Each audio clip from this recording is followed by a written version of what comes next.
Hello guys, इस video में मैं जस्ट कुछ सवाल करना चाहूँगा, मेरे सीफेयर दोस्तों से करना चाहूँगा, डीजी शिपिंग ऑफ इंडिया से करना चाहूँगा। क्या जीपी रेटिंग करना सही है? सबका जवाब यही होगा कि बिल्कुल 10th के बाद में जीपी रेटिंग हो सकता है और जीपी रेटिंग करना सही है।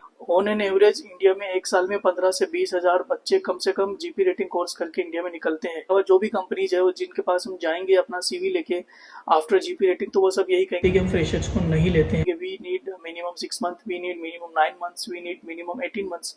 तो आप बताइए कि जब फ्रेशर को कोई कंपनी लेने के लिए तैयार ही नहीं है तो वो 6 मंथ, 9 मंथ्स और 12 मंथ्स कहाँ से लेके आएगा? तो यही है गाइस, थोड़ी डीजी शिपिंग की भी गलती है, थोड़ी गवर्नमेंट ऑफ इंडिया की भी गलती है कि अगर आपके पास में जॉब देने के लिए नहीं है तो आप इतने सारे कोर्सेज क्यों करवा रहे हो।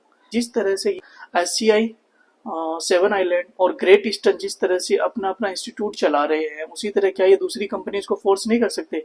क्या एक जहाज के लिए इंडियन गवर्नमेंट, जो कंपनी इंडिया में काम करे, जिनको इंडियन क्रू चाहिए, उनके लिए क्या इंडियन गवर्नमेंट ये नहीं कर सकती कि तुम्हें एक जीपी रेटिंग वाला एक जहाज पे बंदा रखना कंपलसरी है? जैसे अभी MSC के पास में 700 शिप्स है, तो MSC इंडिया से करीब 80 कैडेट्स भी लेती है, तो MSC वालों को कह दे कि तुम जितने कैडेट ले रहे हो उतने तुम्हें जीपी रेटिंग फ्रेशर्स भी लेने होंगे।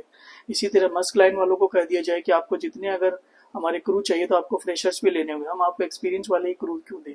तो ऐसा अगर गवर्नमेंट ऑफ इंडिया ऐसा कोई रूल निकाले कि जितनी भी कंपनियां इंडिया से क्रू को उठा रही है उनको एटलीस्ट अपने जहाज पे एक एक फ्रेशर को लेना पड़ेगा, तो इससे ये है कि हमारा जो सी फेरर का जो पौधा है वो बढ़ेगा और जो लोग आ रहे हैं उनके साथ में फ्रॉड बचेगा। तो अब आप ही बताइए गाइस कि जिसने कोर्स कर लिया, जिसने 2.5 लाख 3 लाख रुपए लगा दिया, वो क्या करेगा?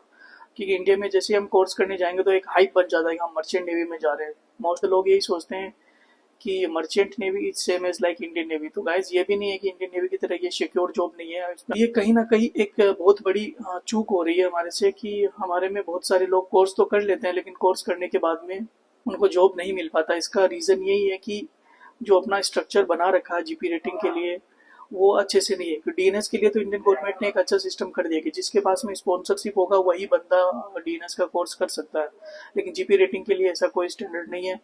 उसके साथ में एक STCW ओपन CDC वाला कोर्स भी इन्होंने स्टार्ट कर दिया, जिसकी वजह से ये है कि जो लोग हैं वो पैसे देके ज़्यादा जाने लगे हैं। वो 15 दिन 20 दिन का कोर्स करते हैं और फिर 4 लाख 5 लाख 6 लाख एजेंट को देते हैं और जहाज में प्लेसमेंट ले लेते हैं। उसकी वजह से जो लोग जीपी रेटिंग करते हैं, जो डिजर्व करते हैं, वो बंदे पीछे रह जाते हैं।